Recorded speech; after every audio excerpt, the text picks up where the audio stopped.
Salam, salam, outsider. Le débrief commence maintenant. Man City l'emporte aujourd'hui 4-0 face à Southampton et Chelsea l'emporte aujourd'hui 3-0 face à Wolverhampton. On va commencer par Manchester City. Top performance de la part des Citizens de fond en comble. Ils ont gagné aujourd'hui 4-0 face à Southampton. Le score aurait pu être beaucoup plus sévère si Haaland avait réussi à claquer plus qu'un but. Malheureusement, Haaland aujourd'hui, il m'a fait un match de tocard. Je suis désolé, Haaland, c'est un tocard. Il est nul. Il est très très nul. Franchement, mais comment il joue Southampton? Il met un but. Je rigole, sincèrement, je rigole. On va être très sérieux. Haaland, en fait, aujourd'hui, si tu regardes bien, certes, il n'a claqué qu'un seul but. À un moment donné, il touche le poteau. Mais sur la frappe à laquelle il touche le poteau, si je ne me trompe pas, il frappe du pied droit. Haaland est un gaucher. Donc, du coup, Haaland, j'ai l'impression que lui-même, il a décidé d'élever le niveau de difficulté. Vous m'avez compris? C'est-à-dire que Haaland, il a regardé les bails, il a dit en fait la première ligue c'est trop facile. Le boy a 15 buts, je dis bien, en 9 matchs. City a marqué 33 buts cette saison en première ligne. Haaland a marqué près de 50% de ces buts-là. C'est un joueur extraordinaire. Toute compétition confondue, il a claqué 20 buts. On est, je dis bien, en octobre et on n'est même pas à la moitié du mois d'octobre. Donc aujourd'hui, sincèrement, on va être très très sérieux. Halloween n'est pas encore arrivé, c'est le 31 octobre, mais j'ai déjà peur. J'ai peur. Mais j'ai peur, c'est mort, c'est laissé tomber, c'est mort. C'est même plus intéressant. C'est même plus intéressant. C'est même plus intéressant. Haaland, il est là. Les boys, ils ont tout fait. Franchement, ils ont tout fait. Même le but qu'il a marqué, franchement, les deux défenseurs de Southampton, ils ont tout fait. Les Bella Kotchap, tout ça là, ils ont tout fait. Ils étaient là, ils ont essayé de tacler, de se jeter et tout. Le ballon est quand même rentré. Haaland, je dis, il aurait pu claquer un doublé parce que cette frappe-là qui touche le poteau, pied droit normalement, si tu vois l'espace qu'il a, parce qu'il a de l'espace, il a pris sa course et tout, il a de l'espace, il sait qu'il arrive devant le ballon. S'il réajuste son corps, il frappe pied gauche, il claque le but. Mais il a voulu juste, voilà, tester, voir si, voilà, c'est plus difficile. Je peux la mettre du gauche, mais je vais essayer de la mettre du droit. Il frappe le poteau. Franchement, gros match de la part de Haaland. Dans le collectif, tu sens que petit à petit, il est en train de s'améliorer encore plus dans les passes. Dans les passes, il est en train de s'améliorer. Dans la vision de jeu, il est en train de s'améliorer. Je vous dis, il devient un monstre petit à petit. Mais le plus important, c'est qu'il n'oublie pas son but. Et son but dans la vie, c'est marquer des buts. Je vous l'ai déjà dit. Haaland, bien joué. Riyad Mahrez enchaîne les matchs et ça fait plaisir. Top performance de sa part lui aussi. Aujourd'hui, il a été très intéressant. Il a marqué un très beau but. Lui aussi, il aurait pu marquer plus qu'un but. Mais c'est bien. Pourquoi? Parce que Riyad Mahrez n'ira pas à la Coupe du Monde. Je suis désolé pour les Algériens. Il y a des choses qui arrivent et tout. Donc Mahrez n'ira pas à la Coupe du Monde, mais tant mieux pour Manchester City parce que Mahrez va revenir sûrement frais. Il aura, je dis bien, à cœur de vouloir performer dès le retour de la Coupe du Monde, de garder une place de titulaire parce qu'il sait à quel point, Coupe du Monde ou pas, c'est difficile de garder une place de titulaire dans cette équipe de Manchester City. Quand tu vois tous les jeunes qui poussent en plus, 1, 2, 3, tu vois des Cole Palmer, des Jack Bauer, des je ne sais pas, des boys qui viennent de nulle part, tu sais même pas d'où ils viennent, des petits boys avec des numéros 77, 87, etc. C'est-à-dire que Pep, il a beaucoup de jeunes gars qui sont pertinents, qui aspirent à rentrer dans cette équipe-là, dans la rotation, si ce n'est pas cette saison, voire la saison prochaine. Donc Mahrez doit performer et garder un certain niveau. Et aujourd'hui, Mahrez, sincèrement, j'ai eu l'occasion de le dire, pas besoin de beaucoup parler. C'est un top player. C'est un grand joueur. Il peut connaître une petite phase de creux, c'est des choses qui arrivent. Mais là, aujourd'hui, il est en train d'enchaîner. Il joue de bons matchs. Il est en forme. Bravo. Bien joué. Kevin De Bruyne devient le meilleur passeur décisif de l'histoire de Manchester City. Encore une fois, aujourd'hui, il claque une nouvelle passe décisive. Il passe devant David Silva. C'est un grand joueur. Voilà, je sais pas. En fait, il y a des gens qui doutent de De Bruyne, mais c'est que De Bruyne... Si on pouvait donner des ballons d'or à tout va, franchement, moi, les gars, je leur donnerais des ballons d'or. Sincèrement, c'est des boys, ils mériteraient des ballons d'or. Pas parce qu'ils ont... C'est pas une question forcément de titre ou quoi que ce soit. C'est une question de qu'est-ce que tu sais faire avec un ballon. Qu'est-ce que tu vois? Ce que tu vois, franchement, ce que De Bruyne voit, il y a beaucoup de joueurs qui ne le voient pas. Il a une vision extraordinaire sur un terrain de football. Aujourd'hui, il est capable de donner des passes, je te dis, et même Haaland, s'il se gère, il met 2 buts. Peut-être qu'il y en a une, c'est encore une autre passe de Kevin De Bruyne. Ça montre à quel point De Bruyne est important dans cette équipe-là. Et au-delà de cela, il a eu à remplir tous les rôles. Quand on a eu l'occasion de le voir beaucoup plus bas sur le terrain à côté de Fernandinho, présent dans une position de 6, il l'a fait. En 8 box-to-box, il le fait. En 10 à côté de l'attaquant, il le fait. En faux 9, il le fait. En milieu excentré droit, c'est-à-dire en étant un meneur de jeu, je dis bien inversé sur le côté, il est capable de le faire. Kevin De Bruyne, c'est un joueur extraordinaire. Bravo pour sa carrière.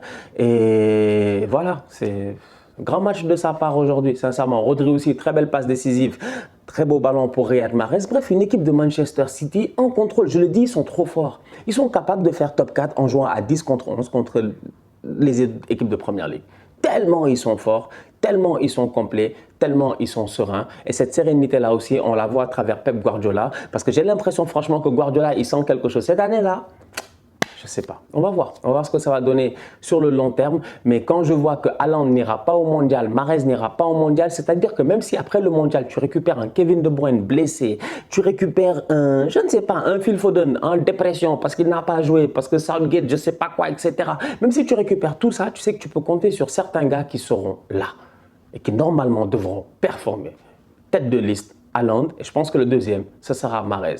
Voilà, franchement, top performance de la part des Citizens. Belle victoire 4-0. Et voilà, la balle est dans le camp de Arsenal qui devra se gérer demain face à Liverpool.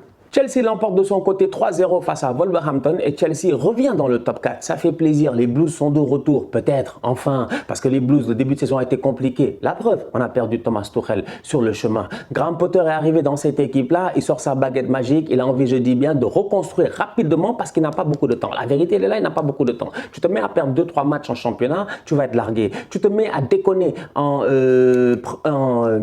Ligue des Champions, les gars vont passer devant toi, tu n'iras pas au deuxième tour, tu vas finir en Europa League ou même carrément dernier. Donc du coup, Potter, il arrive, il doit immédiatement, je dis bien, prendre le volant en course. C'est pas facile. Prendre un volant en course, c'est pas facile. Tu dois, je sais pas moi, ton rétroviseur, tes machins trucs, il y a plein de choses que tu dois réajuster pour être capable d'être confortable. Donc du coup, parmi ces réajustements-là, il y en a un qui m'inquiète. Ouh là là. Je sais pas pour vous, moi je suis inquiet. Ah, franchement, c'est pas mon problème. Il n'est pas bon du pied, il a déconné cette saison, il n'est pas en forme, je sais pas quoi, ça c'est votre problème. Moi, j'ai une Coupe du Monde à jouer avec le Sénégal, je suis désolé, mon Edouard Mendy, j'ai besoin qu'il soit au top. Edouard Mendy, eh ben, la vérité, elle est là, c'est que depuis son retour de blessure, il est sur le banc. Ça fait 2 matchs. Tu me diras, il revient de blessure, c'est ton gardien numéro 1. Techniquement parlant, tactiquement parlant, psychologiquement parlant, tout ce que tu veux parlant, il n'y a pas de raison pourquoi il est sur le banc. La vérité, c'est que ton gardien numéro 1, il revient, il prend sa place de numéro 1. Point barre. Il s'est entraîné apparemment, il est en forme. Je ne sais pas. Peut-être qu'il est blessé. Il faut nous le dire. Mais pourquoi il est sur le banc? Donc Kepa, ce truand-là, Kepa, ce truand de Basque-là, Arrizabalaga, il a coûté très cher. Il y en a peut-être qui ont oublié, mais Kepa, je pense qu'ils l'ont acheté 75, 70 millions, je ne sais même plus. Ils l'ont acheté tellement cher à Bilbao. Il est venu et Kepa n'a pas réussi à s'imposer. Et finalement, Kepa est tombé sur le banc. Il est allé s'asseoir. Edouard Mendy est venu, il a performé. Kepa, on lui a redonné sa chance en cup. Il a foiré, il a raté des pénaltys, ça a été compliqué. Mendy a repris sa place. Mais Kepa, si tu regardes bien, il ne s'est jamais plaint. Il est resté dans son coin, il a continué à travailler. Mendy s'est blessé, changement de coach. En même temps, ironie du sort, destin, je ne sais pas quoi, Kepa s'installe. Et j'ai l'impression qu'il n'est pas prêt de bouger. En fait, j'ai l'impression qu'il ne va pas partir, en fait, Kepa. Moi, c'est ça qui me stresse. Donc, j'attends de voir le prochain match de Chelsea, cette semaine en Ligue des Champions, le match retour face à l'AC Milan, pour voir est-ce que Kepa Arrizabalaga va rester dans les buts. Là, en ce moment, je ne suis pas dans l'objectivité du mérite. Quand je dis l'objectivité du mérite, c'est-à-dire que ce n'est pas une question de qui est meilleur que l'autre ou quoi que ce soit. Là, je parle en tant que gars qui a une équipe qui doit jouer une Coupe du Monde et j'ai besoin que mon gardien, il joue. Et pour le moment, j'ai le droit de m'inquiéter en me disant, mais qu'est-ce qui se passe avec Edouard Mendy? Parce que franchement, je pense que Graham Potter a envie de donner sa chance à Kepa. De voir si Kepa est capable, je dis bien, parce que ça fait longtemps qu'il a été sur le banc, de reprendre sa place de numéro 1. Pour le moment, il n'est pas mauvais.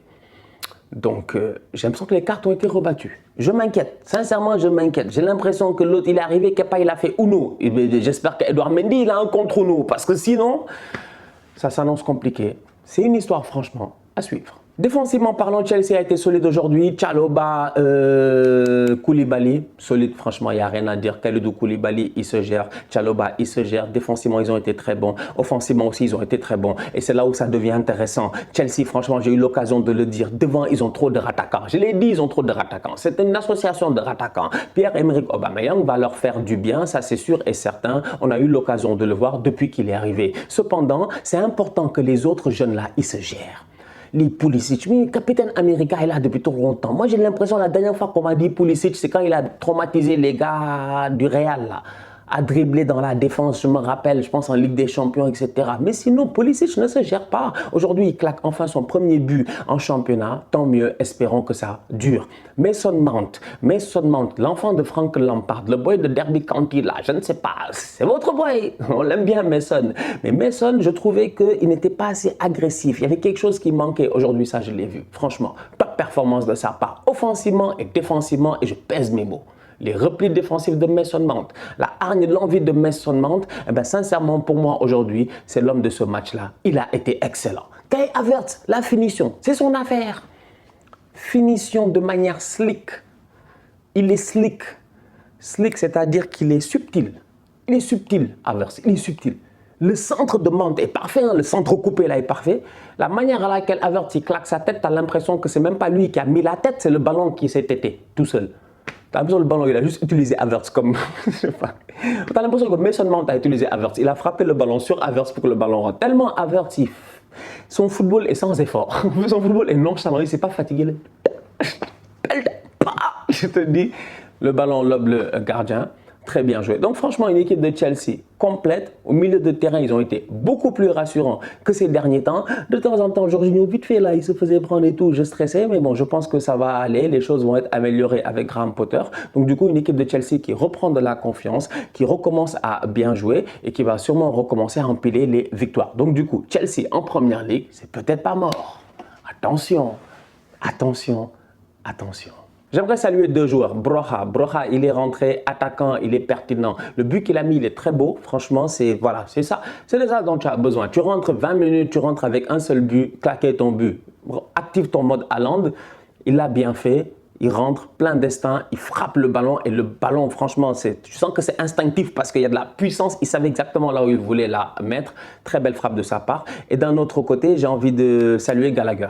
J'ai envie de saluer Gallagher parce que Gallagher en début de saison, Tuchel lui a donné sa chance parce qu'il y avait beaucoup de blessés. Il n'a pas réussi à s'imposer, ça a été un peu plus compliqué. Il y a eu changement de coach et depuis lors, tu as l'impression un tout petit peu qu'il est métamorphosé. Donc du coup, peut-être que Chelsea va récupérer le Gallagher qu'on a connu à Crystal Palace, un boy au milieu de terrain qui est capable d'apporter énormément de choses. Donc voilà, franchement, comme je dis, Potter, je pense qu'il est en train de préparer une potion magique. On va voir ce que ça donnera. La famille, on se capte très bientôt pour un nouveau débrief. D'ici là, on continue à liker, on continue à partager, on s'abonne, on s'abonne, on s'abonne. On est ensemble, on reste en santé, c'est le plus important. Tous outsiders.